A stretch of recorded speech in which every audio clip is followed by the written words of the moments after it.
Mi-e foame, mi-e sete, mi-e frig. 10 ore, bag biscuit să supraviețuiesc. Nu văd vârful și am început să mă doară picioarele rău de tot, nu mai pot. Sunt terminat.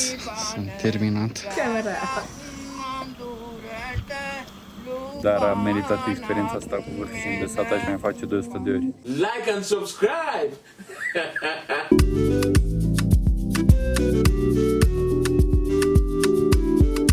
Bună dimineața, a doua zi în Laxapana, satul Laxapana, în regiunea Kitugala. M-am trezit la 7 dimineața, hello!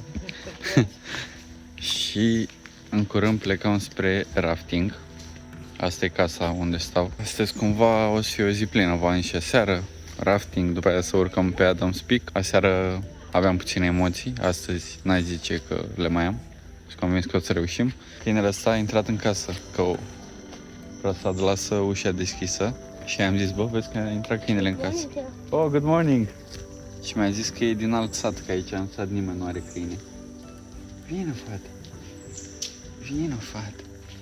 Să vă arăt puțin și împrejurimile. Familie care se ocupă cu îmbutelierea apei și vânzarea spre hotel. Uitați-vă că iar intră acasă. Vine aici, mă, fata, mă. Haide, vine aici. Hai să fim prieteni. A intrat în casă. Deci Laxapana, să zicem că e o comună în care sunt mai multe sate. Satul lui Prasad, unde stau eu aici, e cam cel mai dezvoltat.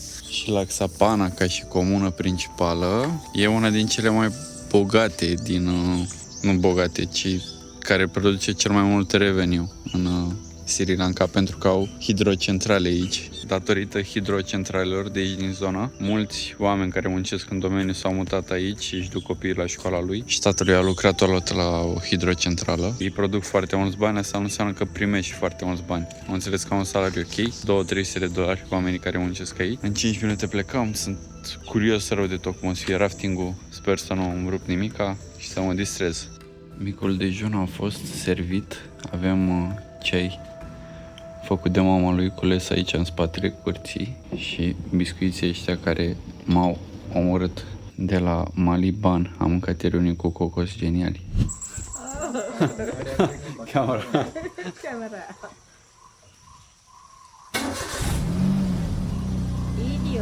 Video.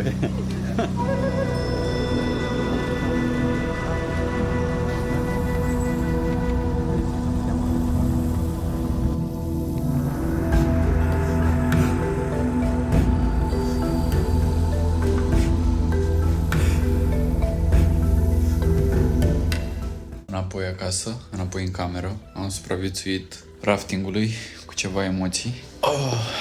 Când am ajuns acolo, era închis. Am ajuns la 9, ne la 9, nu era nimeni. Am ajuns la locul de rafting. Proprietarii încă n-au venit, au zis că la 9, deci le mai dăm 2 minute. Nu știu dacă se vede râul de aici, să fiu sincer. Nu prea. Sunt foarte entuziasmat. Nu știu dacă o să fiu doar eu cu Prasad sau o să mai fie și alte persoane, dar rămâne de văzut. Și după am mers la un service auto să-și facă el, că avea o pană. Și o mică pană la service.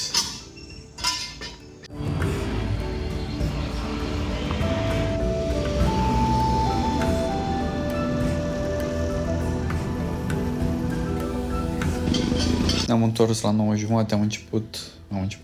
Ne-am văzut cu oamenii, cred că pe la 10 am plecat. Foarte le treabă. Ne-am luat vesta, vâsla, barca, tot. Și ne-am dus spre râu. Eram decât noi 3. Un tip care era de la firma aia, eu cu Prasad, și le-am dat la vale așa ușurel. Și ăsta ne-a panicat la început, că ne zicea: vedeți că o să mai cădeți din barcă, să nu vă speriați, să stai așa pe spate să plutești, că altfel te lovești de pietre și e nasol. Și ăla a făcut tot posibilul să cădem, adică la modul, în loc să mergem cu curentul în jos, întorcea barca și ne băga în cascadă, doar să ne răstoarne, să vadă cum e.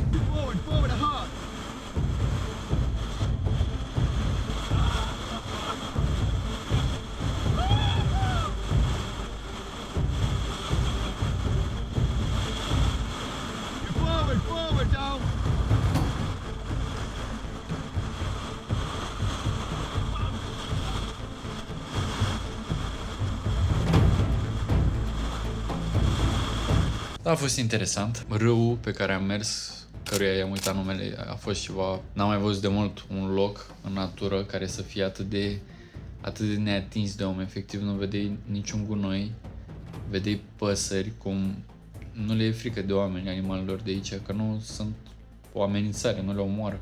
A fost super marfă.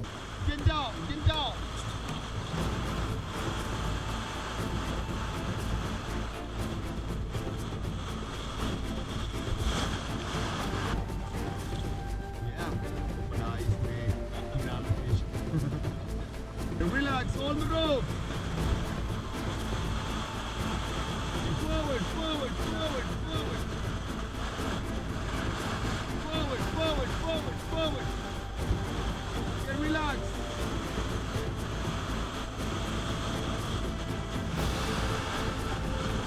Get forward, forward, get down.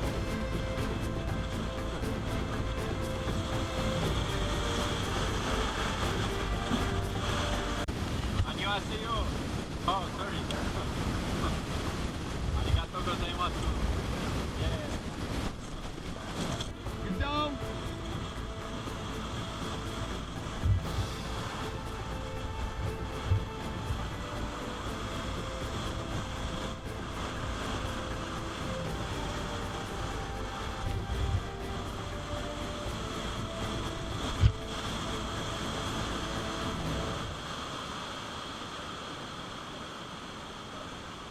Și planul era să venim acasă, că ne-a pregătit sora lui cea mică un prânz super bun. Ne-a pregătit în foaie de banane, ceva tradițional, orez cu multe tipuri de curry. Mă doare corpul, vă zic sincer, că mănânc picant mic dejun, picant prânz, picant cină, absolut totul e picant aici, până și desertul e picant. Și am mâncat, cream că o să plecăm spre Adam Speak, că așa era vorba, doar că e obosit și el, sunt obosit și eu.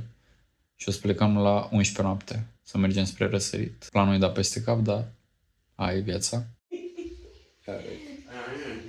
How like this? No, finger. this?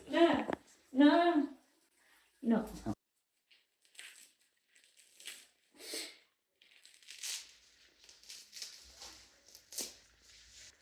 Right. I think this is a similar type. This is not the coconut usually we drink. This is for the cooking, Yeah. but it's drinkable because it is more sweet. Really nice. Thank you.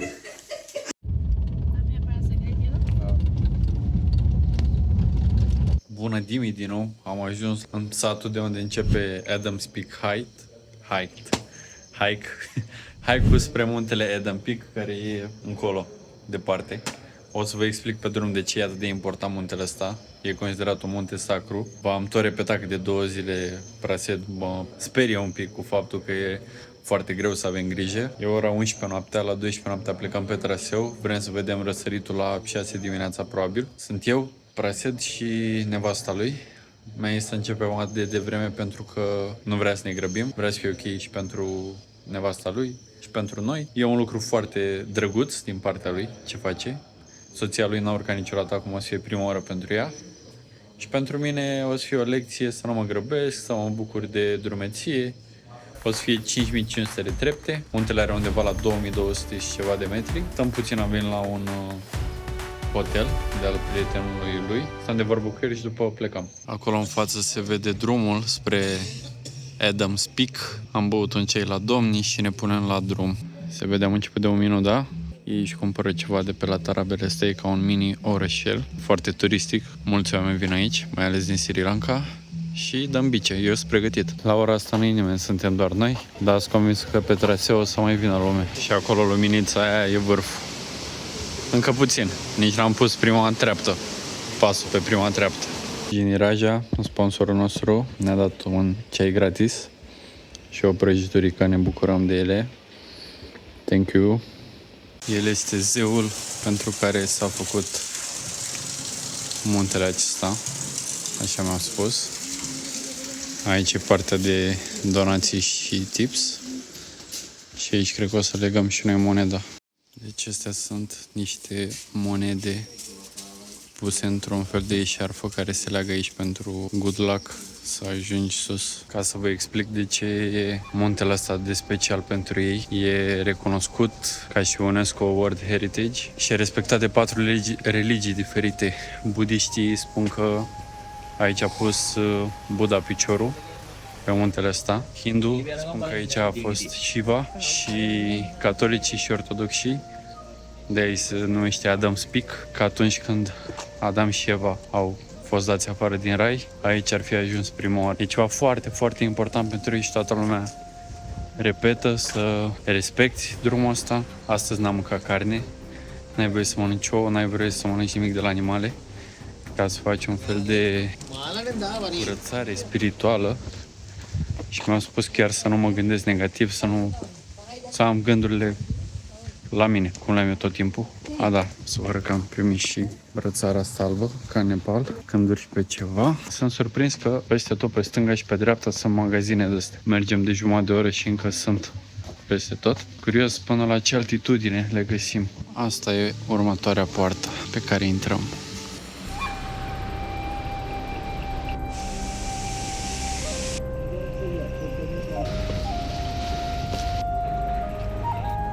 Cred că adevăratul challenge pentru mine e de fapt ora. Acum e 1 noaptea, o să ajungem în vârf pe la 5 și o să coborâm pe la, habar n-am să zic, 9-10. Deci problema mea ar fi că doar ce pot să zic că mă obișnuisem cu fusul ăsta orar. Aseară am dormit ca un prunc de la 11 la 7 dimineața și acum o să-mi dau iar somnul peste cap. Au trecut 2 ore și 5 minute. Cred că voi fi pe la jumate. E foarte somn, așa, n-am chef să vorbesc, stau cu gândurile mele, parcă nu sunt atent pe unde calc. Până acum în 2 ore nu am văzut niciun străin. Sunt doar localnici. Din ce mi-am spus, străinii vin pe la 2-3 dimineața. Sper că ajung mai devreme un pic sus și acolo mă culc. Începe să se aglomereze, se îngustează calea și să nu mai trepte. De aici arată promițător. Cred că mai am un sfert, cam așa. Lumina e de acolo. E vârful. Dacă deja se vede așa bine, cât să mai fie. Problema e că ceasul e vreo 2:30, nici 3. Și o să mai avem de așteptat 2 ore pe acolo, care puteau fi dormite. Să fi tot urcat vreo 4000. Să zic că mai avem 1500. Nu știu dacă am auzenii sau se aude muzică. Asta ar trebui să fie un munte sacru, religios. Deci nu înțeleg ce e cu discoteca asta. Mai ales că mă apropii de summit. Am mai luat o pauză la un mega image de ăsta, de-a lor. Am început să obosesc și să mi se facă mai frig, că am urcat la altitudine și dimineață. Deci aveam un bagaj, bluză termică, o luasem fix pentru genul ăsta de drumeții și de chestii, care ocupa cât pumnul. O bluză termică, pe care nu știu dacă o folosesc neapărat. Și am lăsat-o acasă. Persoanele care urcă pentru prima oară, de acolo de unde am prins lumânarea, trebuie să ducă o oață de asta până sus. O tradiție budistă. Încep să cedez mental. Deci râd cu tovarășul meu că nu se mai termină, frate, jur, nu se mai termină scările astea. Nu văd vârful. Nu văd vârful și am început să mă doară picioarele rău de tot, nu mai pot. Aoleu.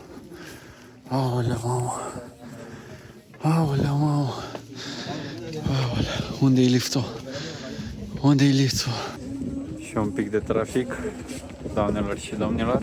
O să miros vârful, doar că mi-a zis Prasad că stă poliția în vârf. Și dacă urcăm acum, îți zice, dai o tură, stai 5 minute și cobori. Nu te lasă pentru răsărit, că e prea mare traficul.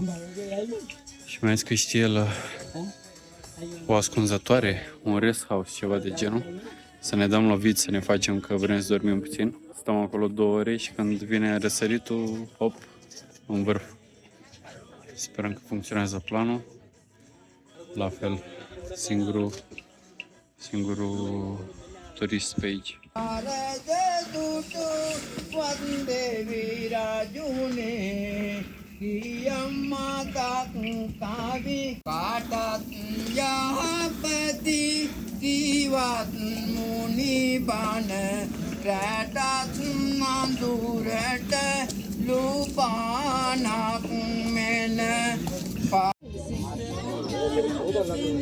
Side-quest-ul s-a dus prea departe, fraților, nu mai...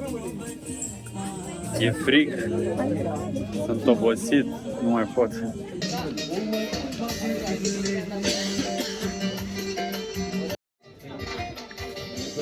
Ultima urcare a fost super grea, sunt căpiat de somn, mi se închid ochii.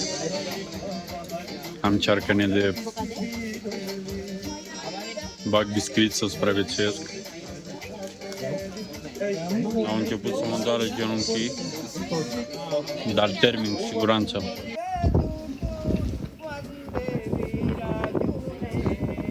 E super frig. Toată lumea trebuie să se descalțe pentru că e un loc sfânt. Și nu înțeleg unde mergem, frate. Uitați-vă cum doarme lumea pe aici. Cam așa se prezintă vântul.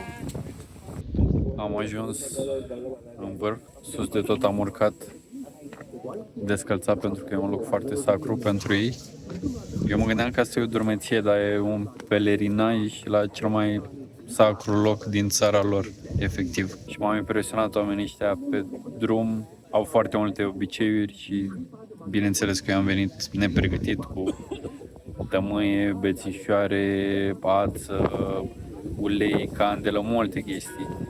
Și când mă vedeau că stau acolo și mă uit la ei și nu am, venea lumea să-mi dea lucrurile respective, să mă ajute să mă bucur și eu de experiența aia. M-am tot gândit doar că o să fie greu și a fost greu, dar nu mi-am dat seama că ăsta e un pelerinaj și când am fost în Asia de Sud-Est, nu știu, sunt foarte conectat cu religia budistă, sunt atât de iubitori oamenii și așa au niște tradiții atât de frumoase. Sus am bătut gongul, după care am fost la urma lui Buddha, unde am făcut fiecare donații, iar acum am coborât într-o parte de mai jos, acolo sus e statuia lui Buddha, unde stăm și înghețăm de frig și mai am de așteptat încă o oră până începe să răsară soarele și abia după o să începem coborârea de 2-3 ore. Mi-e foame, mi-e sete, mi-e frig, dar a meritat experiența asta cu vârf și în desat aș mai face 200 de ori.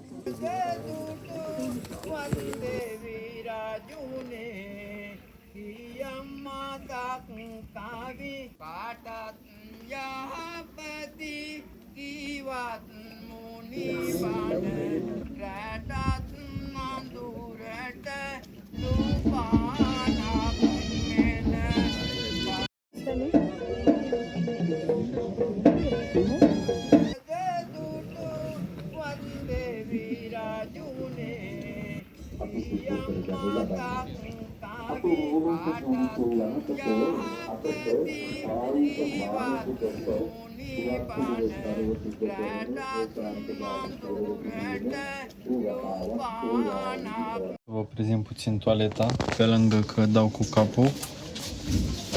Cum zice? Săpată în munte, nu înțeleg.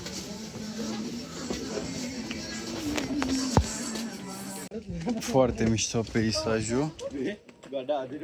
Păcat că cine mai are energie, frate, se bucure de el. Sunt terminat. Doar ce am început coborârea de 5500 de scări și tot ce sper e să ajung întreg la mașină, nu pe bucăți.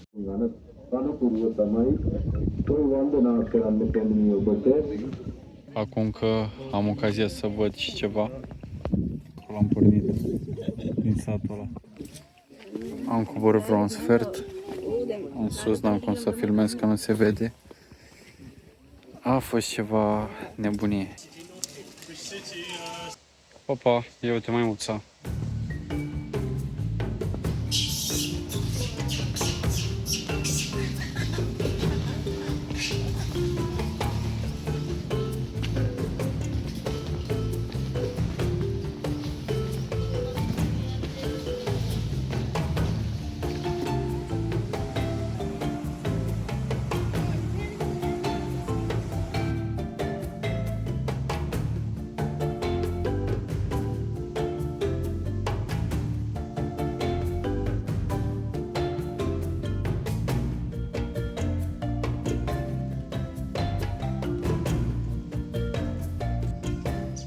Am ajuns la jumatea coborârii, abia mai am energie să vorbesc, sunt terminat, paralizat, nici nu știu cum pot să descriu experiența, efectiv.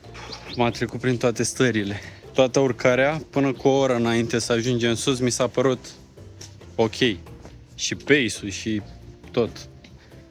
După, cu o oră înainte să ajungem, a început să devină foarte greu. Cred că și oboseală și că n-am dormit și mai multe. Așa, și am ajuns sus, toată partea cu ceremonia sus, ce v-am explicat, la statuie, desculți, aprins lumânări, chestii trestii.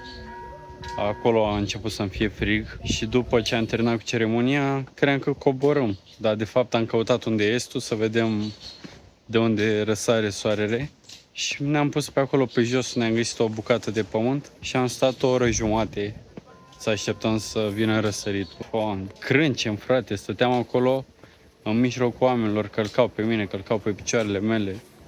Nu e ca și cum e vina lor, că nu avea loc nimeni, de fapt, că era foarte aglomerat. Și acolo cred că mi-am folosit toată energia să mă țin, să nu mai îmi fie atât de frică, mi-era frig. După aia când a început să răsară soarele, toată lumea s-a ridicat în picioare. M-am urcat și eu pe scară să văd mai bine și pe scară la fel, pe treptele alea super aglomerat, adică stăteam așa, unul lângă altul și trebuia să stau foarte, foarte încordat ca să stau drept cu mușchii încordați, să nu mă dărâme cineva, să nu cad. Și după vreo jumătate de oră am zis, nu, renunț, prefer stau jos lângă gardul ăla și să văd așa doar norii și jungla. Simțeam că dacă o să mai rămân acolo în picioare, o să cad din picioare, că nu mai aveam forță să mă țin pe picioare. Și mă rog, am văzut răsăritul, a fost frumos, a fost și o ceremonie de asta cu călugări care au ieșit de acolo din pagodă.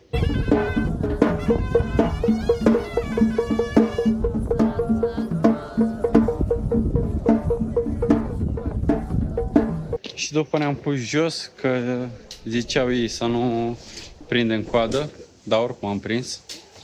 Mamă, cum arăt. Și am plecat la 7 de acolo. Mamă, și când am început să coborâm, nu știu cât e ceasul, dar sunt terminat. Sper să mă țină genunchii până jos. Sper într-o oră jumătate să ajungem la mașină, 3 ore să ajungem acasă. De 9 ore ne mișcăm.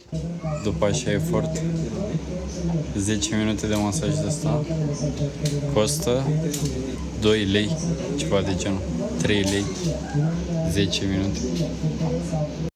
Acestea sunt ultimele trepte. Jos se termină chinul. 10 ore până la mașină, cred că și 20, 10 ore 20. Se termină cum nu se putea mai bine. Aproape am ajuns la mașină și am ciupit o nucă de cocos. Viața e bună. This is my friend. How are you? Where country? Gandhi? Your country? Country, Romania. Romania. Romania.